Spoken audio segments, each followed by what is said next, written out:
जय हिंद दोस्तों, I hope आप लोग सब ठीक ठाक होंगे।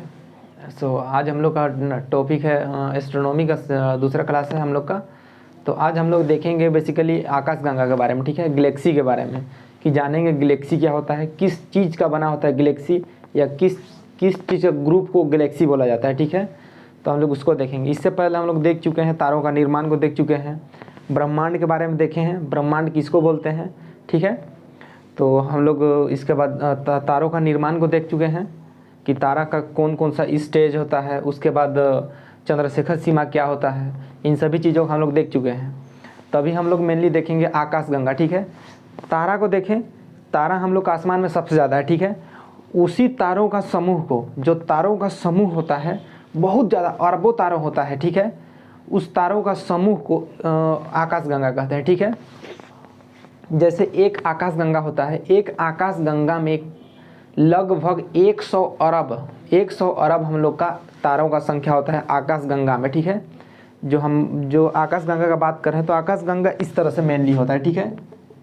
ये इस तरह से आकाशगंगा होता है,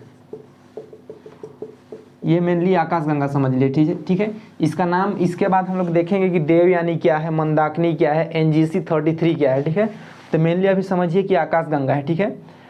तो ये हम लोग का, इसके अंदर ये पूरा का पूरा यहाँ तारों का संख्या पूरा भरा हुआ है, ठीक है। यहाँ पूरा स्टार केवल है, इसी स्टार का जो समूह है, इसी को आकाशगंगा कहा गया है, ठीक है। आकाशगंगा कहा गया है। आकाशगंगा का जो बीच वाला भाग है, इस वाले भाग को बल्ज बोलते हैं, ठीक है, बल्ज।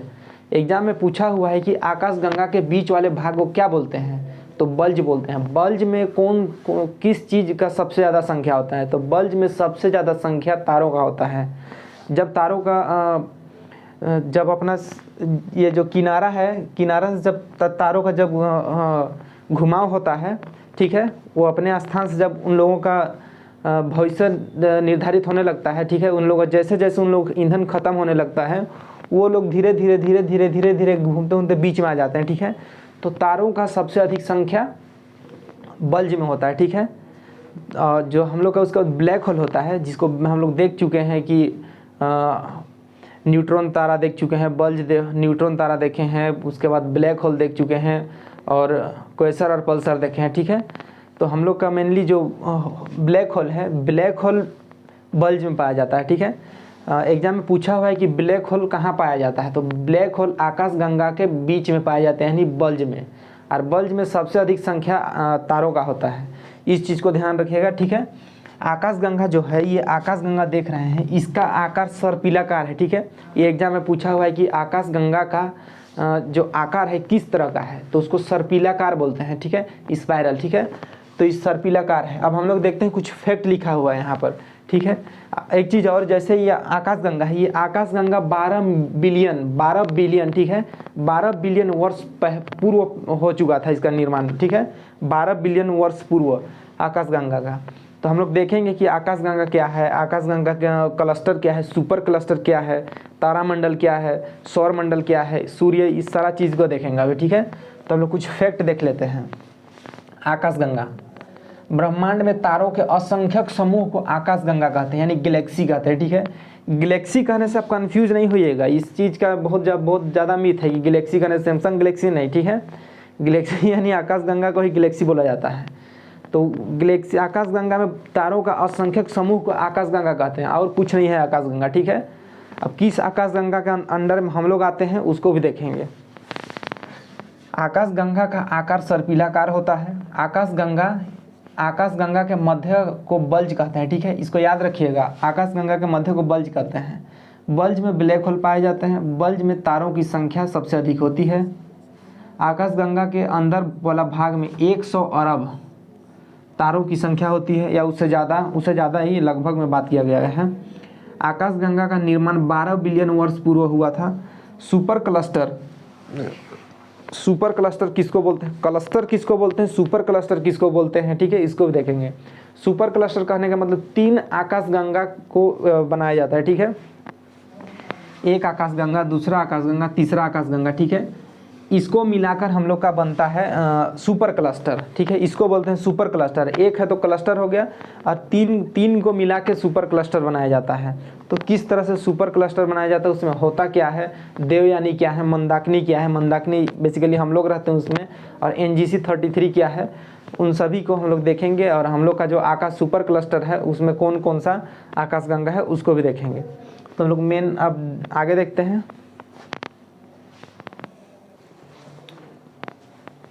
तो देखिएगा कि हम लोग का सुपर क्लस्टर क्या होता है, ठीक है।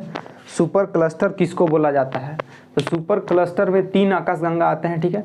जो तीन आकाशगंगा को मिलाकर एक सुपर क्लस्टर बनाया जाता है, ठीक है, इसी को सुपर क्लस्टर बोला जाता है। ये एक आकाशगंगा है, दूसरा आकाशगंगा है, तीसरा आकाशगंगा है। हम लोग जिस आकाशगंगा में आते हैं, ठीक है, वो मंदाकिनी है, ठीक है। हम लोग का जो सुपर क्लस्टर में 3 आकाशगंगा है, मंदाकिनी, देवयानी और NGC-33। तो हम लोग आते हैं जिस आकाशगंगा में हम लोग रहते हैं वो हम लोग का है मंदाकिनी, ठीक है। और मंदाकिनी हम लोग का सबसे करीबी आकाशगंगा हम लोग का कौन है, देवयानी, ठीक है। सबसे करीबी आकाशगंगा देवयानी है। दूसरा सबसे करीबी आकाशगंगा हम लोग का NGC-33 है, NGC-33, इसको याद रखिएगा। NGC-33 को पूछा गया है, मतलब क्वेश्चन इसमें यही केवल आता है कि हम लोग का दूसरा सबसे करीबी आकाशगंगा कौन सा है, तो NGC-33 है। और पहला है देवयानी। तो देवयानी, NGC-33 और मंदाकिनी ये मिल के सुपर क्लस्टर का निर्माण करता है, ठीक है। तो ये सुपर क्लस्टर हो गया। अब देखिए देवयानी का दूसरा नाम है दूध मेखला, ठीक है, दुग्ध मेखला, और इसी को इंग्लिश में मिल्की वे बोलते हैं, दूध का मिल्क हो गया, ठीक है। तो इसी को मिल्की वे बोलते हैं, या मंदाकिनी या दुग्ध मेखला, ठीक है। तो आकाशगंगा मेनली जो चीज़ यहाँ बताएं उसी चीज़ को यहाँ लिखा गया है, ठीक है। तो ये हम लोग का जैसे मंदाकिनी आकाशगंगा से हम लोग आते हैं, ठीक है। मंदाकिनी आकाशगंगा में हम लोग आते हैं। हमारा सबसे करीबी आकाशगंगा देवयानी है, दूसरा सबसे करीबी आकाशगंगा NGC-33 है। मंदाकिनी जैसे ये हम लोग का ये मंदाकिनी है, ठीक है, और ये देवयानी है। यहाँ से यहाँ का दूरी मंदाकिनी और देवयानी इन दोनों का बीच का दूरी 2.2 मिलियन, ठीक है, 2.2 मिलियन प्रकाश वर्ष दूर है। प्रकाश वर्ष दूर कहने का मतलब प्रकाश वर्ष में दूरी को बतलाता है, ठीक है। 365 दिन का होता है प्रकाश वर्ष, ठीक है, सोलर ईयर उसको बोलते हैं। और कॉस्मिक ईयर में 25 करोड़ ईयर होता है, ठीक है, 25 करोड़ ईयर से सूर्य को एक हम लोग का देवयानी यानी जो देवयानी आकाशगंगा है, तो सूर्य को एक चक्कर लगाने में देवयानी का 25 करोड़ वर्ष लगता है। सूर्य का रफ्तार है 250 किलोमीटर पर सेकेंड। सूर्य का जो रफ्तार है 250 किलोमीटर पर सेकेंड है। अगर एक बार अगर हिल गया तो इधर से उधर भारत को पार कर जाएगा, ठीक है, 2-4 सेकेंड में। तो बहुत ही स्पीड सूर्य का गति है, फिर भी 25 करोड़ वर्ष लगता है। तो सोच लीजिए कि देवयानी कितना बड़ा होगा, मंदाकिनी कितना बड़ा होगा, NGC-33 कितना बड़ा होगा, ठीक है। तो मेनली हम लोग का कॉस्मिक ईयर 25 करोड़ का होता है, 25 करोड़ वर्ष का होता है। सूर्य को मंदाकिनी का एक चक्कर लगाने में 25 करोड़ वर्ष लगता है, ठीक है। सूर्य 250 किलोमीटर पर सेकेंड की रफ्तार से चक्कर लगा रहा है मंदाकिनी का। अब सोलर ईयर 365 दिनों का होता है। प्रकाश वर्ष यानी दूरी को बतलाता है। जैसे इन दोनों को देवयानी और मंदाकिनी का जो इनके बीच में दूरी है, इसको प्रकाश वर्ष बोला जाता है, ठीक है। सोलर ईयर 365 दिन का होता है। अब इसके बाद देखेंगे कि हम लोग खगोलीय इकाई क्या है, अपसौर और उपसौर क्या है, किस तरह से हम लोग को ठंडा और कब गर्मी लगता है, ठीक है, और क्यों लगता है, क्या रीज़न है जिस कारण से हम लोग का इस तरह से हम लोग का वातावरण में चेंजेस आता है। तो हम लोग मेनली देखेंगे इसी से, ठीक है। अब हम लोग देखते हैं कि अपसौर और उपसौर क्या है, ठीक है, खगोलीय इकाई क्या है, इसको देखेंगे। आई होप ये क्लियर हो गया होगा। ये हम लोग का सुपर क्लस्टर है। हम लोग रहते हैं देवयानी में, इसको याद रखना है। सॉरी मंदाकिनी में रहते हैं, दुग्ध मेखला में हम लोग रहते हैं, ठीक है। हम लोग जो रहते हैं दुग्ध मेखला में रहते हैं। तो ये क्वेश्चन मेनली नहीं पूछता है दुग्ध मेखला, पूछेगा देवयानी हम लोग का सबसे करीबी आकाशगंगा कौन है, या दूसरा सबसे करीबी आकाशगंगा कौन है। तो हम लोग का NGC-33 है, ठीक है। देख लीजिएगा नीचे थोड़ा सा, देखिए ये हम लोग का बन गया सुपर क्लस्टर है। पूरा ब्रह्मांड, ये ब्रह्मांड का ही पूरा निचोड़ है। इसी के अंदर आएगा, इसी के अंदर आता है। जैसे सूर्य आ गया, यहाँ सूर्य आ गया अपना इसका, ठीक है। सौर मंडल आ गया, नक्षत्र आ गया, तारा मंडल आ गया, इस तरीक़ा से सारा चीज़ आता है, ठीक है। तो इसको हम लोग आगे देखते हैं।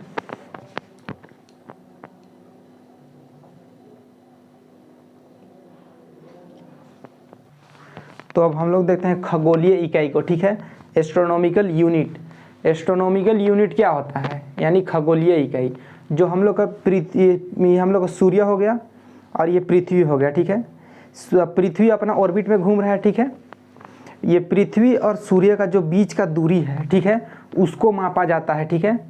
उसको एस्ट्रोनॉमिकल यूनिट बोला जाता है। उससे पता लगाया जाता है सूर्य और पृथ्वी का जो दूरी है वो असमान है, ठीक है, असमान है। आप लोग जब पृथ्वी को देखते हैं बाहरी रूप से पूरा गोल देखते हैं, अंडाकार, वो ऐसा एक्चुअली में है नहीं, बहुत ही ऊबड़ खाबड़ एकदम गड्ढा डिब्बा इस टाइप से है ना, बहुत ज़्यादा है, ठीक है। तो इसीलिए इसको जियोड बोलते हैं, ठीक है। तो उसको हम लोग बाद में देखेंगे। मेनली हम लोग जानते हैं कि खगोलीय इकाई क्या है। ये हम लोग का पृथ्वी है, पृथ्वी, ये सूर्य है, सूर्य है, ये भी पृथ्वी है, ठीक है। ये पृथ्वी का अपना ये ऑर्बिट है, ठीक है। जब पृथ्वी घूमते घूमते घूमते घूमते यहाँ से यहाँ से यहाँ से यहाँ पहुँच जाता है, ठीक है, यहाँ ये पहुँच गया, तो ये हम लोग का जब पृथ्वी और सूर्य अभी सामने हो गया है, ठीक है। ये सामने आ गया तो सामने वाला स्थिति को हम लोग बोलते हैं उपसौर। ये सामने वाला स्थिति को बोलते हैं उपसौर, ठीक है। यहाँ ये सूर्य और पृथ्वी जब सामने आ जाता है तो उसको बोलते हैं उपसौर, और सूर्य और पृथ्वी का जब दूरी बढ़ जाता है तो उसको बोलते हैं अपसौर, ठीक है। उपसौर और अपसौर, सूर्य जब सामने रहता है पृथ्वी का तो उसको बोलते हैं उपसौर, और सूर्य और पृथ्वी जब दूरी में रहता है तो बोलते हैं अपसौर बोलते हैं, ठीक है। तो ये हम लोग देख लिए उपसौर और अपसौर। तो यहाँ से यहाँ का जो दूरी है असमान है, ठीक है। इस जो खगोलीय इकाई यानी हम लोग का जो खगोलीय इकाई है 14.96 करोड़ किलोमीटर है, ठीक है, करोड़ किलोमीटर है। इसलिए हम लोग बोलते हैं सूर्य और पृथ्वी का जो दूरी है वो 15 करोड़ है।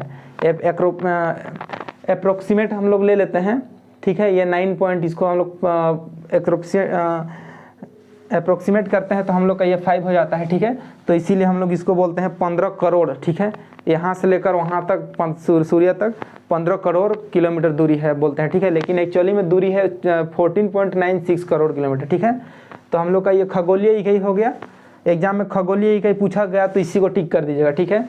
और पूछा गया कि सूर्य और पृथ्वी का दूरी किस तरह का है, तो वहाँ लिखा हुआ रहता है असमान है, लिखा हुआ रहता है।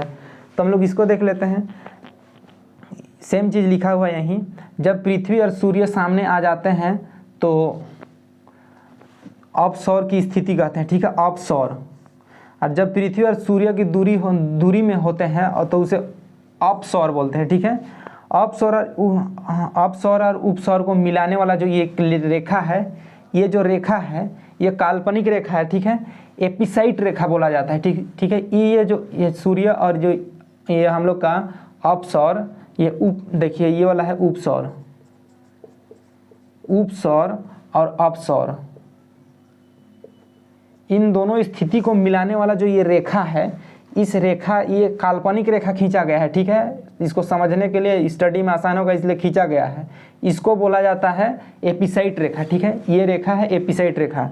तो एपिसाइट रेखा एग्जाम में पूछा हुआ है कि एपिसाइट रेखा जो हम लोग का उपसौर और अपसौर जो चीज़ को मिलाता है तो उसको क्या बोलते हैं, तो एपिसाइट रेखा मिलाता है, ठीक है। तो कौन सा रेखा मिलाता है इसे पूछता है, तो एपिसाइट रेखा। एपिसाइट रेखा एक काल्पनिक रेखा है, ठीक है। सूर्य नीचे देखिएगा थोड़ा सा,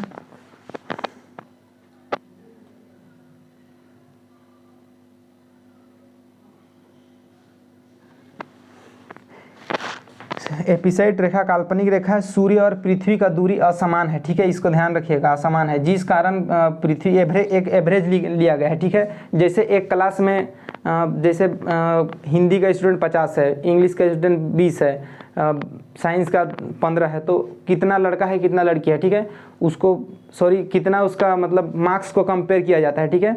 तो मैक्सिमम लोग कितना लाए हैं, मिनिमम लोग कितना लाए हैं, उसको कंपेयर किया जाता है। तो उन लोगों के एवरेज निकाला जाता है, ठीक है। उसको जोड़ के उन लोगों का मार्क्स को जोड़ के टोटल से और जिसका नंबर ऑफ स्टूडेंट्स को भाग दे दिया जाता है, ठीक है। तो पता चलता है कि मैक्सिमम उन लोग का मैक्सिमम और मिनिमम पता चलता है, ठीक है।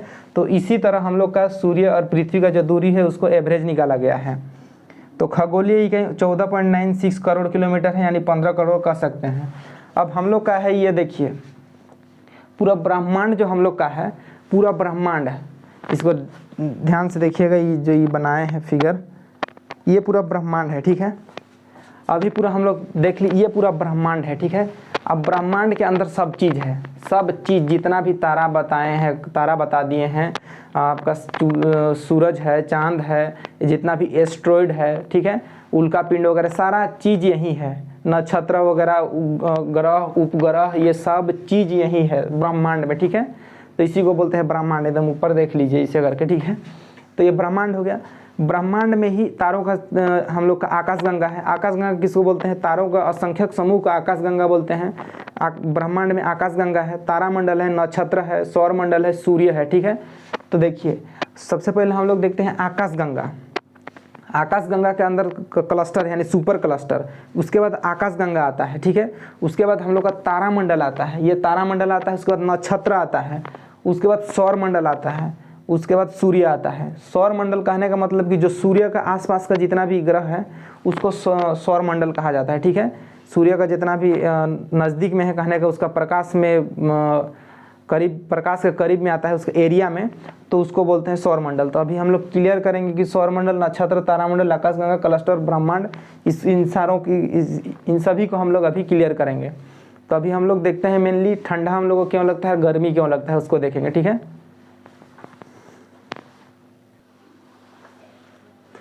तो अब हम लोग देखते हैं कि हम लोग को मेनली ठंडा और गर्मी क्यों लगता है, ठीक है। पृथ्वी का गति किस तरह से हो जाता है, किस साइड में मुड़ जाती है पृथ्वी, जो हम लोग को ठंडा और गर्मी का महसूस होता है, यानी मौसम आ जाता है, ठीक है।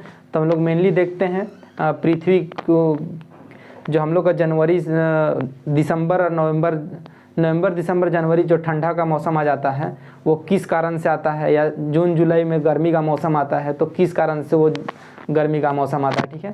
तो इसको हम लोग जानेंगे अभी, ठीक है। तो देखिए ये हम लोग का हो गया, ये हो गया सूर्य, ठीक है। और ये हो गया पृथ्वी, ये भी पृथ्वी है, ये सूर्य लिख देते हैं, ये पृथ्वी है। ये हम लोग का जो तिरछा, पृथ्वी तिरछा इसलिए दिख रहा है क्योंकि हम लोग का जो पृथ्वी है अपने अक्ष पर, ठीक है, यानी ऑर्बिट पर 23.5 डिग्री झुका हुआ है, ठीक है। पृथ्वी जो है 23.5 डिग्री अपने अक्ष पर झुका हुआ है, इस कारण से ये तिरछा दिख रहा है। तो ऑर्बिट कहने का मतलब क्या होता है, ये जो इसका जो रास्ता है, ये इसका पृथ्वी का खुद का ये रास्ता है। पृथ्वी यहाँ पर ही अपना चक्कर लगाती है, ठीक है। इस चक्कर यहाँ ये रास्ता है, पृथ्वी का ये रास्ता है। तो बहुत लोग कंफ्यूज करते हैं ऑर्बिट क्या है। ऑर्बिट क्या है, जो पृथ्वी अपने अक्ष पर, पृथ्वी ऐसे घूमती है, अपने अक्ष पर ही घूम रही है, ठीक है। उससे सुबह और शाम हो जाता है, रात यानी रात दिन हो जाता है उससे। और जब अपने अक्ष पर पृथ्वी घूमते घूमते धीरे धीरे घसकते रहता है, ठीक है, इस तरह से, ताकि वो दिन मौसम और महीना वो सब सारा बदलते रहता है। पृथ्वी अपने अक्ष में तो घूमता ही है, लेकिन उसके साथ में वो अपने ऑर्बिट को भी चक्कर लगाता है।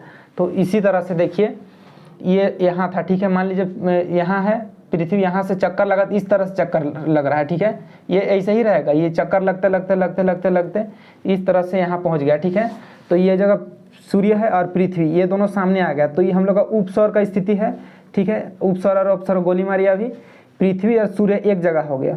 तो ये 3 जनवरी का मान लीजिए समय है, 3 जनवरी का समय है। इस समय हम लोग का पृथ्वी जो पृथ्वी तिरछा दिख रहा है, ठीक है, तिरछा दिख रहा है। आप देखिए कि हम लोग को 3 जनवरी को ठंडा क्यों लगता है, ठीक है, यानी ठंडा का मौसम क्यों आ जाता है। ये हम लोग का पृथ्वी हो गया, और हम लोग का ये होगा इक्वेटर, ठीक है। इक्वेटर यानी भूमध्य रेखा, यानी विषुवत रेखा, भूमध्य रेखा, ठीक है, विषुवत रेखा हो गया। अब हम लोग का भारत यहाँ है, इस जगह पे हम लोग का भारत है, ठीक है। अब देखिए ये तिरछा अगर इसको उठा के ऐसे ले आएँ तो हम लोग देखिएगा हम लोग का भारत जो है इस जगह भारत हो जाएगा, ठीक है। इस आसपास हम लोग का भारत हो जाएगा, इस आसपास भारत हो जाएगा।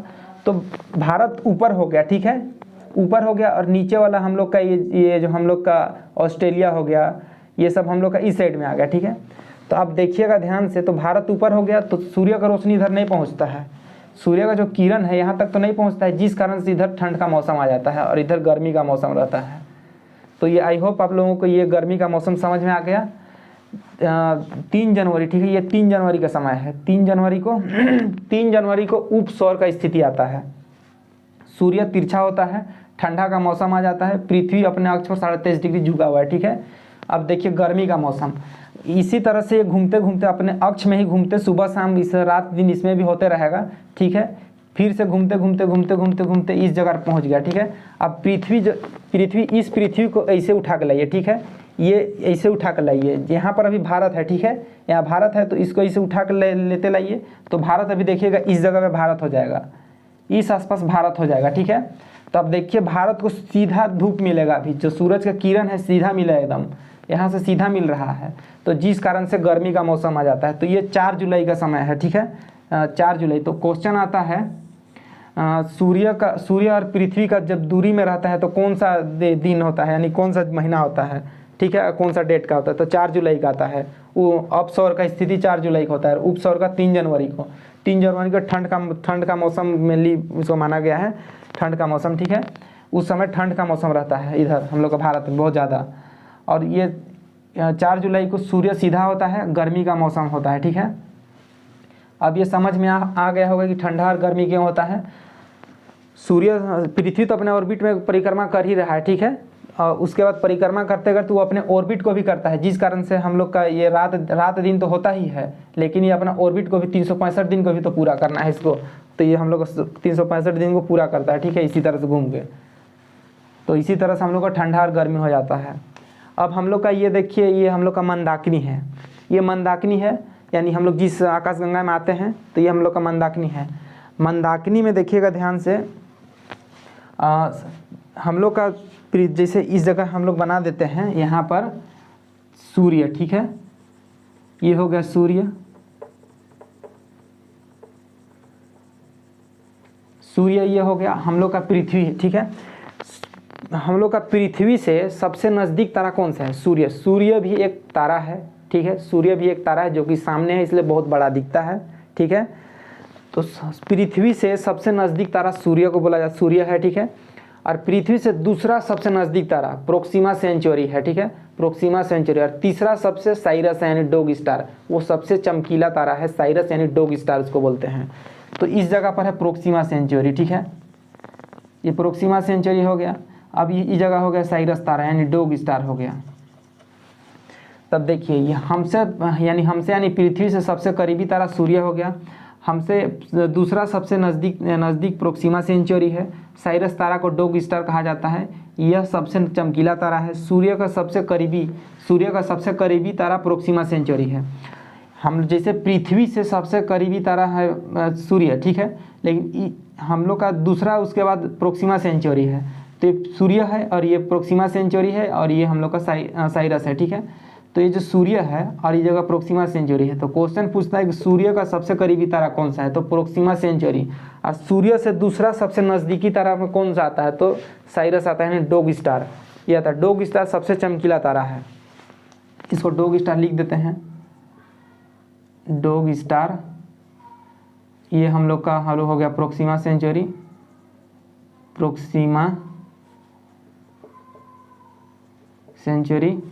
और ये हो गया हम लोग का सूर्य, ठीक है। इसके बाद हम लोग देखेंगे कि नक्षत्र क्या है, सौर मंडल क्या है, तारामंडल में कितना ग्रह आता है, कितना उपग्रह आता है, ये हम लोग तारामंडल इसके बाद हम लोग जब अध्ययन करेंगे तब हम लोग देख लेंगे। तो मेनली अभी हम लोग का हम लोग का जो आज का टॉपिक था आकाशगंगा, ये आकाशगंगा से संबंधित हम लोग का ये पूर्ण टॉपिक कंप्लीट हो गया कि मंदाकिनी क्या है, देवयानी क्या है, NGC 33 क्या है, उसमें कौन सा हम लोग से करीबी तारा है, ठंडा और गर्मी क्यों लगता है, उपसौर और अपसौर क्या है, ये हम लोग देख लिए हैं। 3 जुलाई को कौन सा मौसम रहता है, 3 जनवरी को किस तरह का मौसम रहता है, क्यों ठंडा लगता है, और 4 जुलाई को कौन सा मौसम रहता है, उसमें गर्मी का मौसम क्यों आता है, उसको भी देख लें। पृथ्वी 23.5 डिग्री अपने अक्ष पर झुका हुआ है, ठीक है। झुका हुआ कहने का मतलब अपना ऑर्बिट में थोड़ा सा तिरछा है। वो तिरछा होने का कारण भी बताएंगे कि पृथ्वी जो हम लोग का धीरे धीरे क्यों तिरछा होते जा रहा है, यानी धंसते जा रहा है, ठीक है, तो उसको भी बताएंगे। तो अब वाइट होल एक तो थोड़ा सा मतलब एक पॉइंट है वाइट होल, ठीक है, वाइट होल, ठीक है। वाइट होल किसको बोला जाता है, जो हम लोग का खगोलवेता जो है वो लोग कल्पना किए हैं, ठीक है, एक काल्पनिक तौर पे बताए हैं कि व्हाइट होल किसको बोला जाता है। जो हम लोग का आकाशगंगा है ना, आकाशगंगा में असंख्यक तारों का समूह है। एक आकाशगंगा में लगभग 100 अरब तारों का संख्या है, ठीक है। तो सोचिए उतना 100 अरब लगभग आकाशगंगा है, तो सोच लीजिए उसमें तारा कितना होगा। तो वही जो आकाशगंगा में जितना भी लाइट है, जितना भी रोशनी आता है आकाशगंगा से, जितना रोशनी आता है, तो उस रोशनी जो आता है उसको व्हाइट होल बोला गया है, उसको काल्पनिक बोला गया है, ठीक है। ये कोई है ही वैसा बात नहीं, उसको कल्पना किया गया है, ये काल्पनिक बताया गया है खगोलवेताओं के द्वारा कि व्हाइट होल भी है, ठीक है। तो उसी को व्हाइट होल बोला गया है। आकाशगंगाओं के जो एक समूह में जो प्रकाश होता है उसको व्हाइट होल बोला गया है। तो अब हम लोग का पूर्ण रूप से आकाशगंगा कंप्लीट हो गया है। तो आज के लिए इतना ही, तो मिलते हैं नेक्स्ट वीडियो में। Thank you.